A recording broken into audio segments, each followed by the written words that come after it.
ಇದು ಈ ದೇವಾಲಯದ ರಾಜಗೋಪುರ.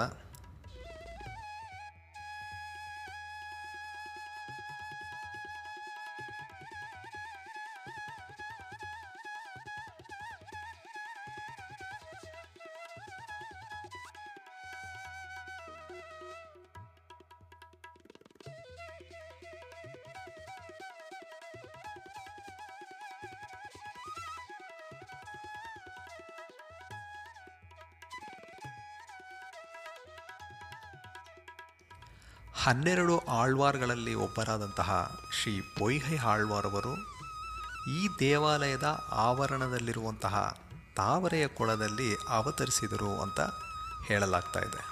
ಆದ್ದರಿಂದ ಪೊಯ್ಹೈ ಆಳ್ವಾರವರ ಮಂಟಪ ಇಲ್ಲಿದೆ. ಈಗ ನಾವು ನೋಡುತ್ತಿರುವುದು ಶ್ರೀ ಪೊಯ್ಹೈ ಆಳ್ವಾರ್ ಅವತಾರ ಮಂಟಪಂ.